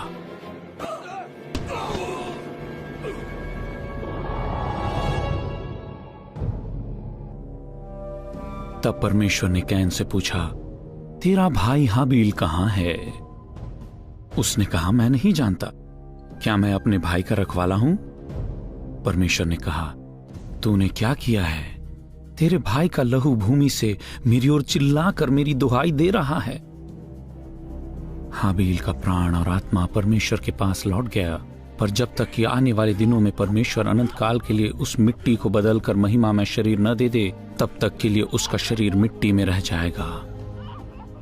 कैन को तो परमेश्वर ने मन फिराने का एक और मौका दिया, पर उसने उसे ठुकरा दिया। तब कैन यहोवा के सम्मुख से निकल गया। विद्रोह एवं घमंड की आत्मा में कैन पूर्व की ओर निकल गया और एक नगर बसाया। उसके और उसके पत्नी के कई बच्चे हुए। उसके पर पोतों ने पहले धातु के औजार और वाद्य यंत्र बनाए। कैन के संतान बहुत बुद्धिमान तो थे, परंतु वे परमेश्वर को नहीं जानते थे।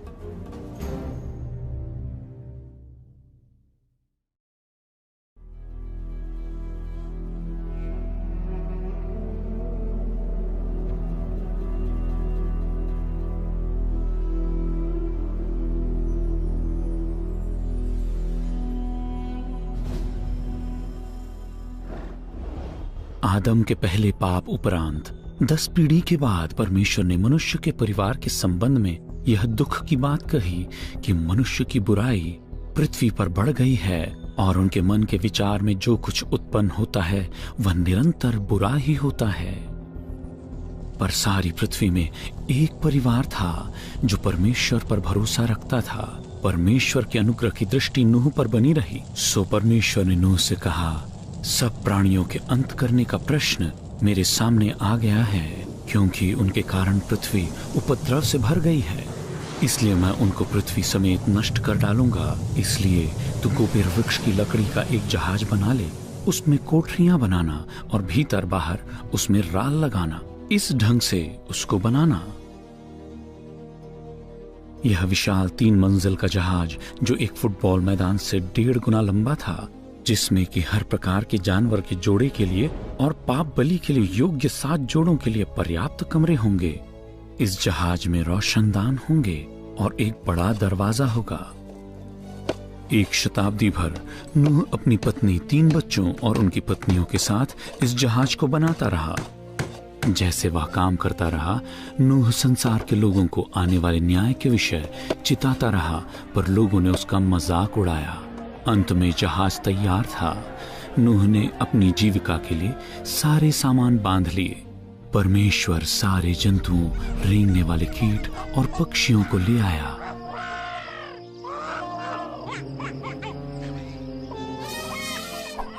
क्या ही नजारा रहा होगा जब ये जहाज में प्रवेश कर रहे थे और ये हजारों उपखंडों में बसते गए। नूह और उसके परिवार ने भी प्रवेश किया। क्या किसी और ने इस सुरक्षित स्थान में प्रवेश किया? नहीं। और परमेश्वर ने दरवाजा बंद कर दिया।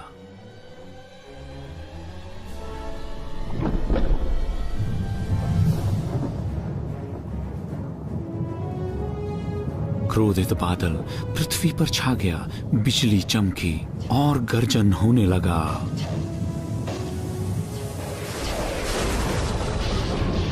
उस दिन बड़े गहरे समुद्र के सब सोते फूट निकले और आकाश के झरोखे खुल गए और वर्षा 40 दिन और 40 रात निरंतर पृथ्वी पर होती रही।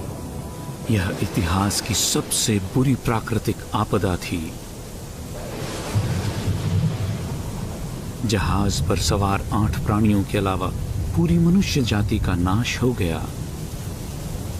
एक घमंडी और अविश्वासी संसार ने सत्य को बहुत देर से जाना।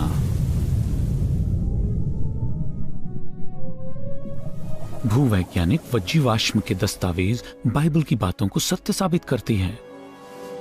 सहारा से हिमालय तक संसार के सबसे बड़े रेगिस्तानों और पहाड़ों में से समुद्री जीवाश्म निकाले जा सकते हैं। परमेश्वर अपनी दया में धीरजवंत है, पर अपने इंसाफ से वह पाप का न्याय करेगा।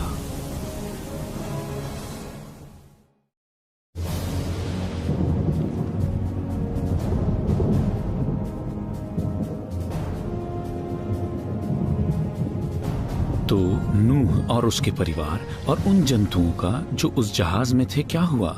वे परमेश्वर के न्याय से बच गए।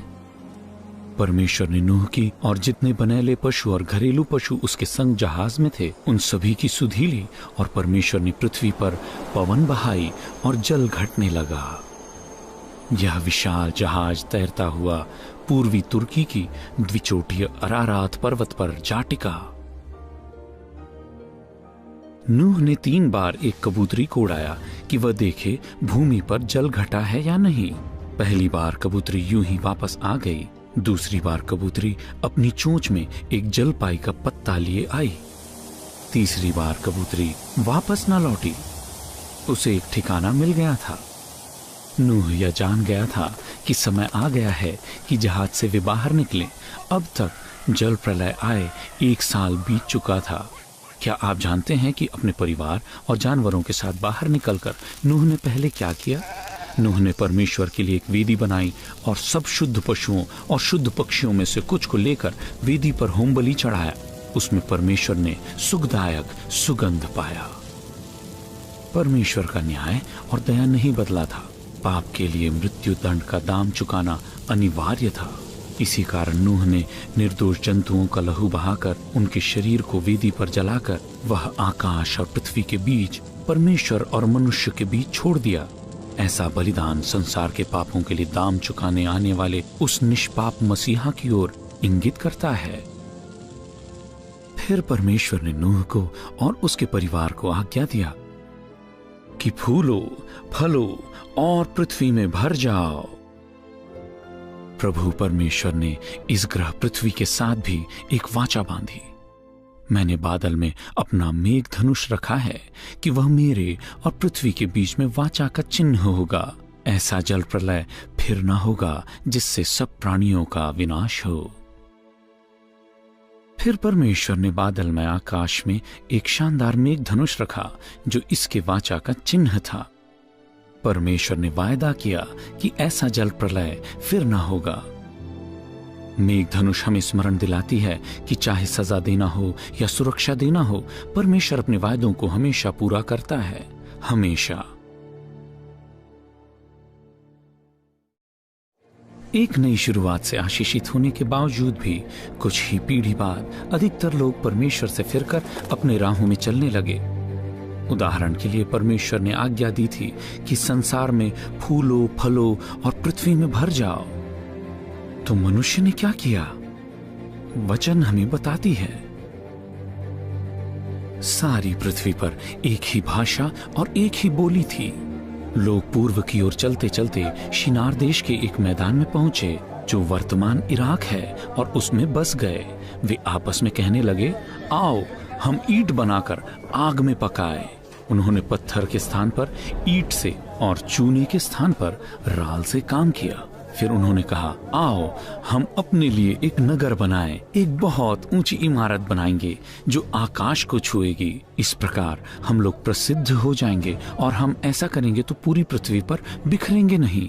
परमेश्वर के महान नाम की प्रशंसा स्तुति करने के बजाय इस महान नगर के बनाने वाले चाहते थे कि लोग उनकी स्तुति करें। शैतान की तरह वे घमंड और बगावत की आत्मा से नियंत्रित थे। स्वर्ग तक पहुंचने वाली इमारत को बनाने वाले ये लोग बिल्कुल आज के उन धर्मी लोगों के समान हैं जो आशा रखते हैं कि वे अपने प्रयास से स्वर्ग पहुंच सकते हैं। कैन के समान यह लोग भी धर्मी थे, पर वे परमेश्वर की धार्मिकता व छुटकारे के मार्ग को नजरअंदाज कर रहे थे। उन्होंने परमेश्वर और उसकी योजना पर भरोसा नहीं किया। इसलिए यहोवा ने कहा, आओ हम नीचे उतर के उनकी भाषा में गड़बड़ी डालें कि वे एक दूसरे की बोली को न समझ सके। इस प्रकार परमेश्वर ने उन्हें सारी पृथ्वी पर बिखेर दिया और ऐसे उस इमारत का निर्माण बंद हुआ।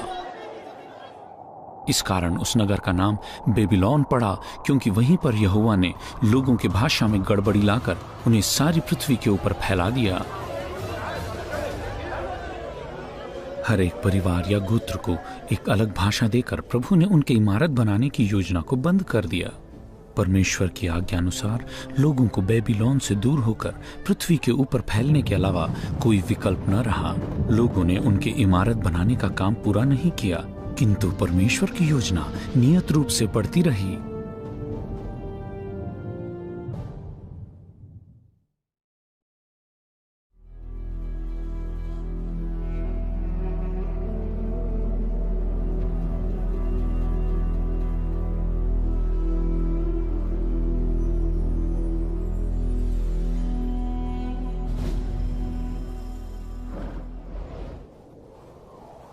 नबी नूह के समय से 10 पीढ़ियां बीत गई और ऐसा लग रहा था मानो शैतान ने देशों को कस के जकड़ लिया है। यहोवा पर भरोसा रखने के बजाय लोग उनके धर्मों पर भरोसा रखने लगे। कुछ राष्ट्र सूर्य की पूजा करने लगे, न कि उस सृष्टिकर्ता की जिसने उसे बनाया। दूसरे चांद को दंडवत करने लगे।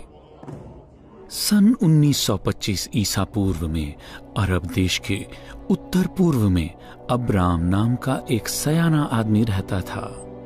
बाद में परमेश्वर ने उसका नाम बदलकर अब्राहम रखा, जिसका अर्थ था बहुतों का पिता।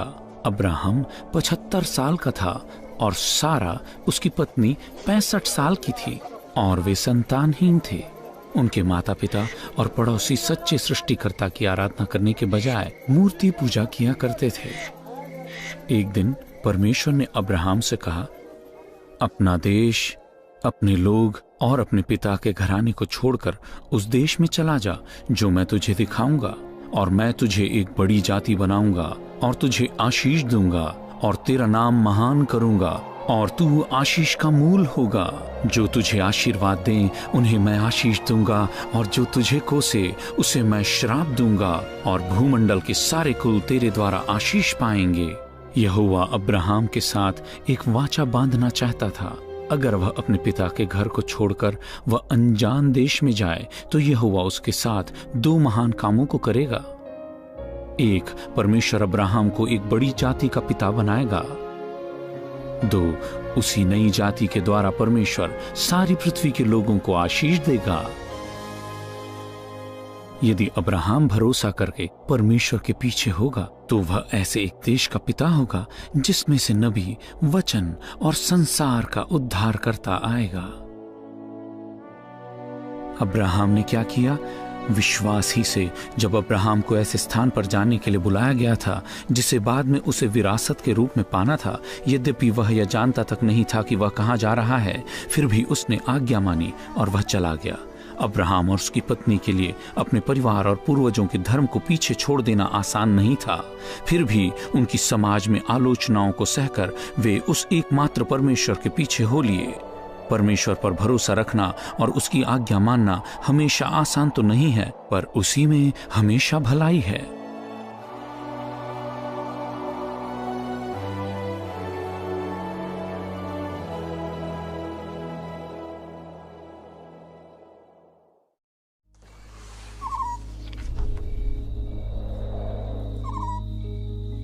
अब्राहम और उसकी पत्नी दोनों बूढ़े थे और उनके बच्चे नहीं थे।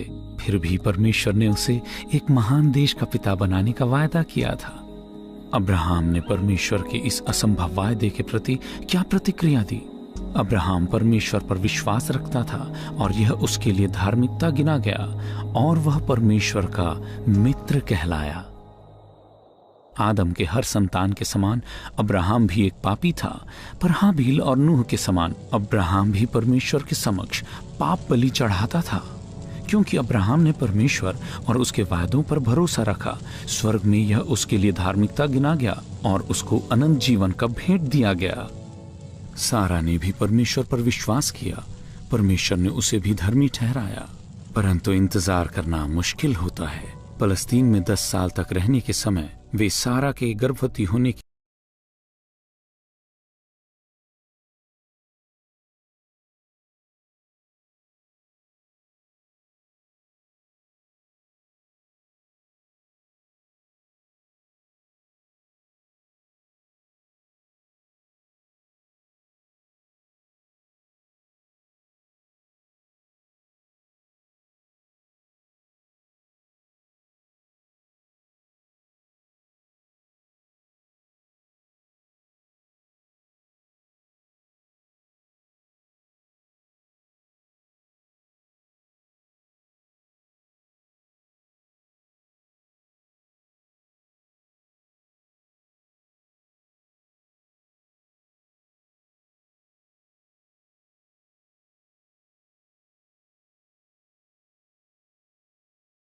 सारा से उत्पन्न हुआ।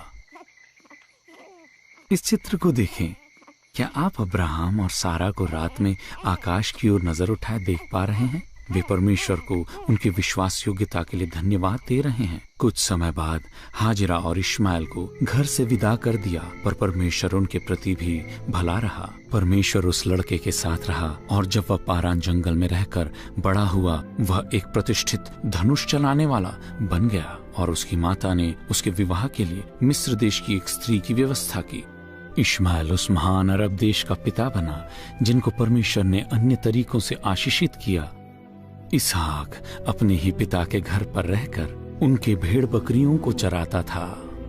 कभी कभी इसहाक एक स्वस्थ भेड़ को चुनकर अपने पापों के लिए वेदी पर होम बलि चढ़ाने में अपने पिता की मदद किया करता था। पर जिस बलिदान की मांग परमेश्वर रखने वाले थे, इसहाक और उसका पिता उसकी कल्पना भी नहीं कर सकते थे।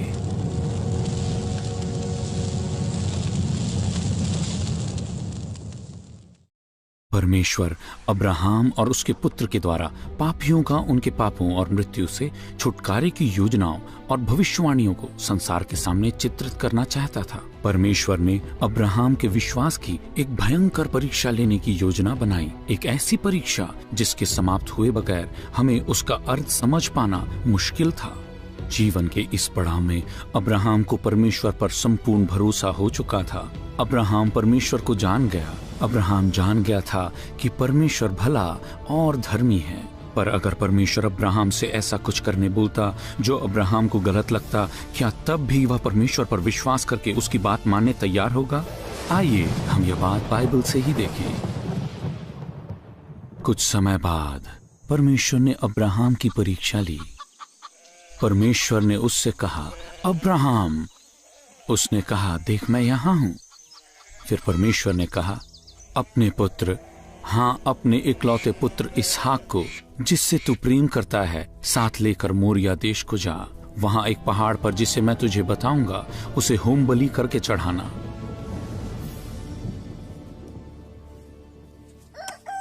अतः बड़े सवेरे इब्राहिम उठा और अपने गधे पर काठी कसकर उसके 2 सेवकों और अपने पुत्र इसहाक को साथ लिया। होम बलि के लिए जब लकड़ी चीरी, तब उस स्थान के लिए जिसके विषय में परमेश्वर ने उससे कहा था, उसने उठकर प्रस्थान किया।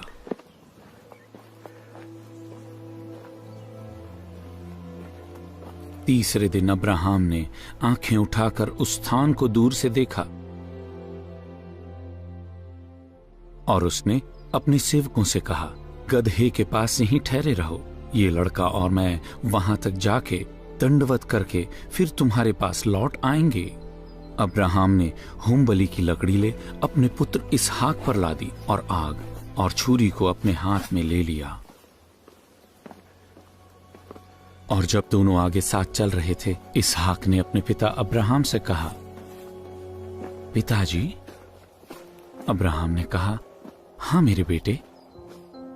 इसहाक ने कहा, देख आग और लकड़ी तो है, पर होम बलि के लिए भेड़ कहाँ है? अब्राहम ने उत्तर दिया, हे मेरे पुत्र, परमेश्वर होम बलि की भेड़ का उपाय आप ही करेगा। और वे दोनों संग संग आगे चलते गए।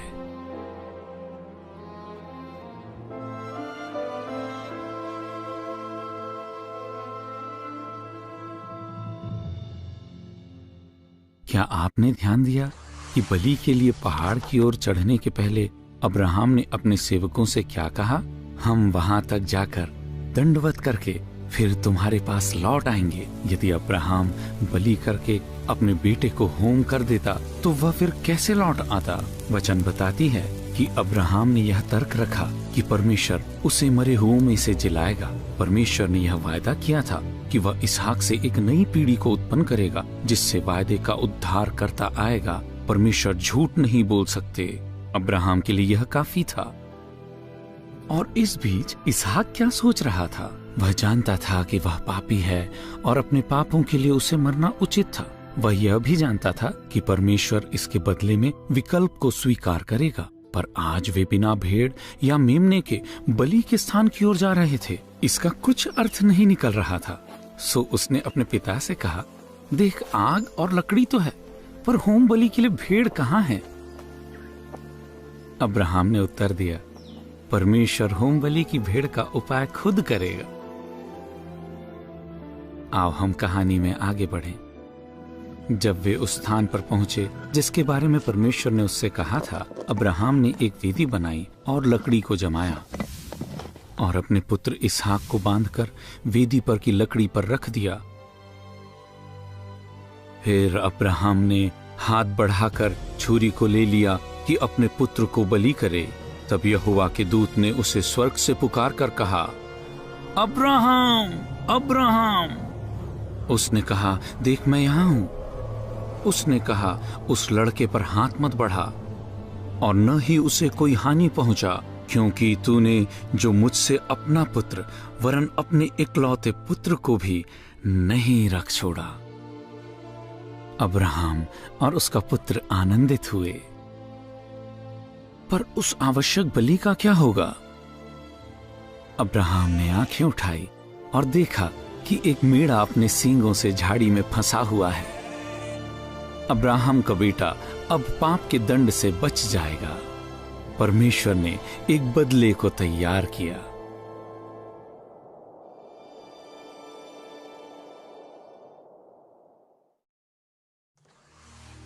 किस प्रकार से परमेश्वर ने अब्राहम के दोषी बेटे को बचाया।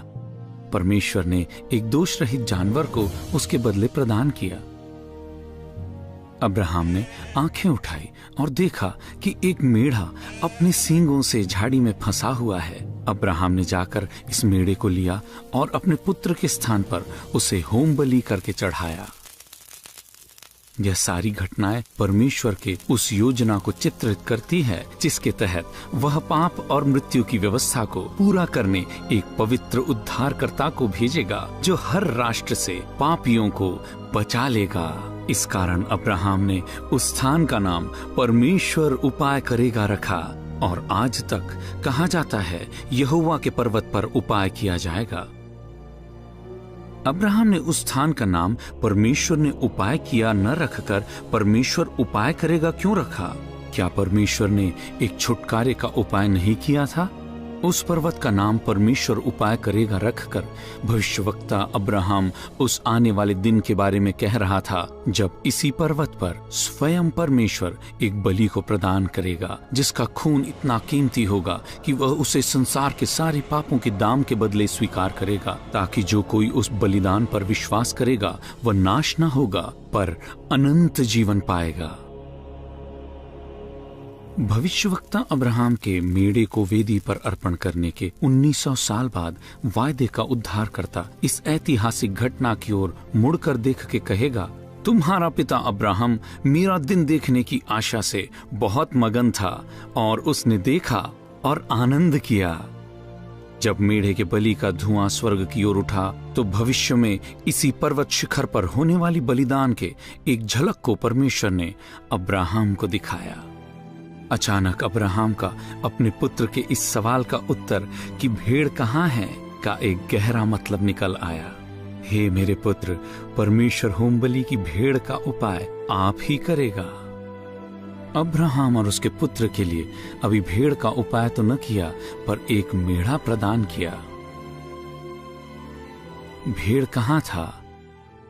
सही समय पर परमेश्वर स्वयं इसका उत्तर भी प्रदान करेगा।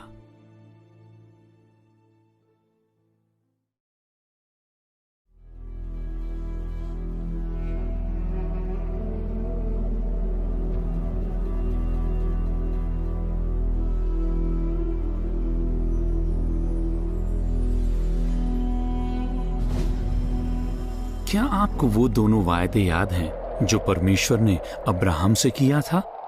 पहला, परमेश्वर ने कहा था, मैं तुझसे एक बड़ी जाति बनाऊंगा। परमेश्वर ने अपना वचन निभाया।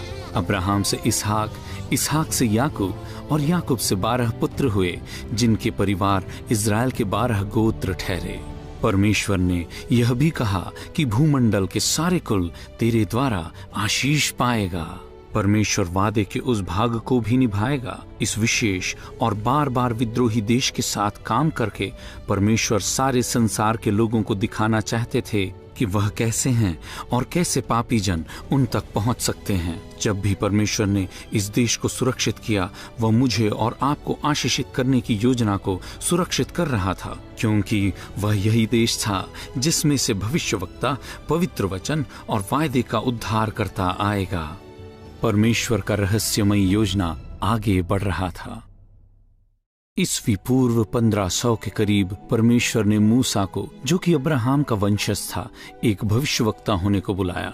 मूसा ने बाइबल की पहली 5 पुस्तकों को लिखा। परमेश्वर ने अब्राहम के 3 लाख वंशजों को उनके 400 साल की गुलामी से छुड़ाने मूसा का ही उपयोग किया। परमेश्वर ने प्रतिकूल रेगिस्तानी यात्रा में उनके लिए दिन में बादल का छाया बनकर और रात में अग्नि की ज्वाला बनकर उन्हें मार्गदर्शन किया। अपने बलवंत भुजा से लाल समुद्र में उन्हें बच निकलने के लिए रास्ता खोला। उन्हें स्वर्ग से रोटी खिलाया, चट्टान में से पानी पिलाया और उन्हें सीनै पर्वत पर ले आया। वहां पर पहाड़ी के तल पर परमेश्वर ने लोगों से कहा, तुम मेरे लिए एक राज्य और पवित्र जाति ठहरोगे। परमेश्वर चाहते थे कि यह देश उसके लिए पवित्र ठहरे और चारों ओर के देशों से अलग किए हुए और भिन्न ठहरे। पर लोगों ने पवित्र रहने के अर्थ को ही न समझा। वे अपने आप को असहाय पापियों के रूप में न देख सके। उन्होंने सोचा कि वे परमेश्वर की प्रसन्नता को कमा सकते हैं। पाप के प्रति परमेश्वर के भयंकर क्रोध का उन्हें एक पाठ सिखाने के लिए वह उनके मध्य पृथ्वी को हिलाते हुए धधकते भट्टे में नरसिंगे के ऊंचे शब्द में उतर आया।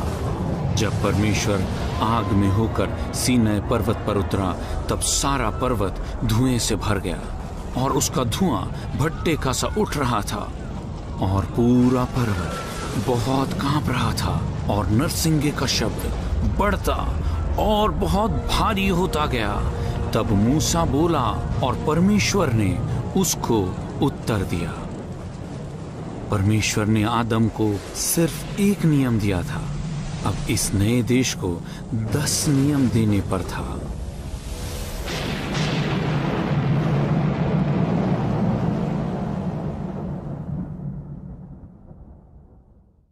इस राष्ट्र के लोगों का यह विचार था कि वे परमेश्वर के लोग होने के लिए काफी योग्य थे। इस कारण परमेश्वर ने उन्हें 10 आज्ञाएं दी। पहली सीनै पर्वत पर गर्जन की आवाज में, फिर पत्थर के 2 तख्तियों पर। आओ हम 10 आज्ञाओं को पढ़ें। पहला, तू मुझे छोड़ दूसरों को ईश्वर करके न मानना। दूसरा, तू अपने लिए कोई मूर्ति न बनाना, क्योंकि मैं परमेश्वर यहोवा तेरा ईश्वर हूं। तीसरा, तू अपने परमेश्वर का नाम व्यर्थ न लेना। चौथा, तू विश्राम दिन को पवित्र मानने के लिए स्मरण रखना। पांचवा, तू अपने पिता और माता का आदर करना। छठा, तू खून न करना। सातवां, तू व्यभिचार न करना। आठवां, तू चोरी न करना। नवां, तू किसी के विरुद्ध झूठी साक्षी न देना। 10वां, तू किसी की स्त्री का लालच न करना या अपने पड़ोसी की किसी चीज की लालच न करना। परमेश्वर ने मूसा से कहा कि वे इन 10 आज्ञाओं का पूर्णतः पालन करें। श्रापित हो वह जो इस व्यवस्था के वचनों को मानकर पूरा न करें। आपको क्या लगता है, जब लोगों ने इन 10 आज्ञाओं को सुना तो उन्हें कैसा लगा होगा? क्या आप समझते हैं कि उन्हें तब भी लगा होगा कि वे काफी अच्छे हैं? आप क्या समझते हैं? क्या आपको ऐसे लगता है कि आप परमेश्वर के उस निपुण राज्य के लिए काफी योग्य हैं? पहले नियम को फिर से पढ़ें। तू मुझे छोड़ दूसरों को ईश्वर करके न मानना। क्या आप परमेश्वर को हमेशा पहला स्थान देते हैं? यदि नहीं तो आप इस नियम के पालन करने में असफल रहे हैं। 5वें नियम को पढ़ें। तू अपने पिता और अपनी माता का आदर करना। अगर आपने कभी भी अपने माता पिता के बात को न माना हो तो आप परमेश्वर के समक्ष दोषी हैं। अब 8वें नियम को देखें। तू चोरी न करना। यदि आपने कभी भी ऐसे कोई चीज को लिया हो जो आपका नहीं या परीक्षा में नकल किया हो तो आपने इस नियम को तोड़ा है। क्या आपने कभी झूठ बोला है तो आपने नियम नंबर 9 का उल्लंघन किया है। आखिरी नियम यह बताती है कि दूसरों की चीजों की लालच करना भी गलत है। परमेश्वर हमारे हृदय के पापों को भी देखता है। परमेश्वर के साथ के संबंध को नष्ट करने आदम और हव्वा को कितना पाप करना पड़ा? केवल एक। परमेश्वर का सिद्ध स्तर अब भी नहीं बदला। जो कोई सारी व्यवस्था का पालन करता है परंतु एक ही बात में चूक जाए तो वह सब बातों में दोषी ठहर चुका। परमेश्वर पवित्र है और पाप को अनदेखा नहीं कर सकता। एक मरे हुए सुअर के साथ एक कमरा में रहना कैसा लगेगा? हमारा पाप परमेश्वर के समक्ष ऐसा ही है। जिस प्रकार उस मरे हुए लाश पर कितना भी इत्र छिड़कने से कमरा शुद्ध नहीं होगा, वैसे ही हम कितने भी धर्म के काम कर लें, वह हमारे हृदय के पाप को साफ नहीं करेगा। जैसे कि आईना मेरे चेहरे की गंदगी को दिखाता है, वैसे ही परमेश्वर की व्यवस्था मेरे हृदय के पाप को दिखाता है। जैसे कि आईना मेरे चेहरे की गंदगी को साफ नहीं कर सकता, 10 आज्ञाएं मेरे दिल को शुद्ध नहीं कर सकती। व्यवस्था के कामों से कोई भी व्यक्ति परमेश्वर के सामने धर्मी नहीं ठहरेगा, इसलिए कि व्यवस्था के द्वारा पाप की पहचान होती है। हम अपने आप को कितना भी अच्छा समझें, हम इतने अच्छे नहीं हैं कि परमेश्वर के साथ स्वर्ग में रह सकें। हमें एक मुक्तिदाता की जरूरत है।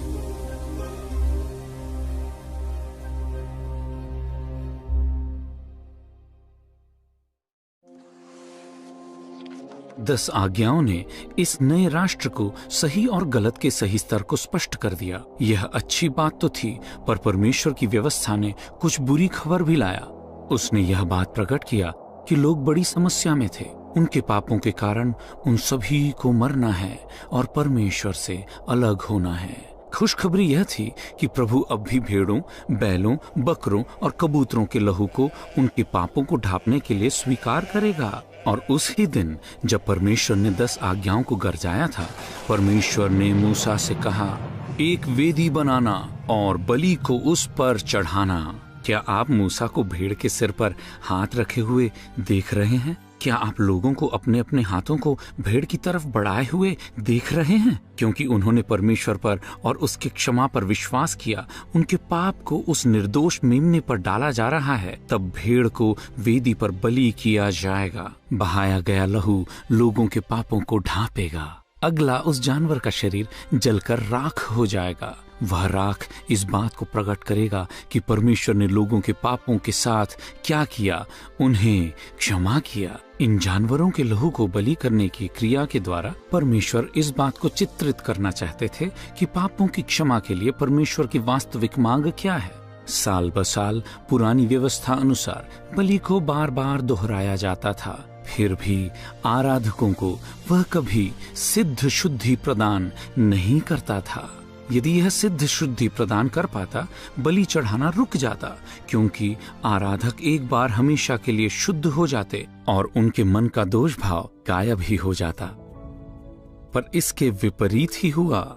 साल दर साल ये वार्षिक बलि उनके पापों का ही उन्हें स्मरण दिलाता था, क्योंकि यह अनहोना है कि बैलों और बकरों का लहू पापों को दूर करे। जानवरों की सृष्टि परमेश्वर के स्वरूप में नहीं की गई थी।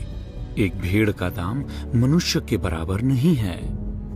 जैसे आप एक कार के खिलौने को एक वास्तविक कार के दुकान पर जाकर असली कार के बदले में दाम के रूप में नहीं दे सकते, वैसे ही एक भेड़ का लहू पाप और मृत्यु की व्यवस्था के दाम को नहीं चुका सकता। एक बेहतर बलि की जरूरत थी, जबकि जानवरों का बलि संसार के पापों का कर्ज नहीं चुका सकता। वह उसे जो वह चुका सकता था उसे चित्रित करता था।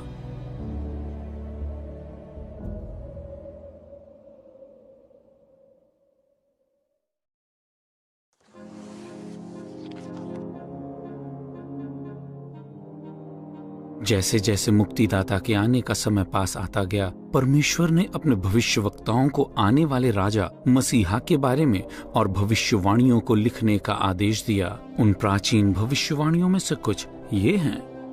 एक कुमारी गर्भवती होगी और पुत्र जनेगी। हे बैतलहम, तुझ में से मेरे लिए एक प्रभुता करने वाला निकलेगा। उसका निकलना प्राचीन काल से वरन अनादिकाल से होता आया है। हमारे लिए एक बालक उत्पन्न हुआ है, हमें एक पुत्र दिया गया है।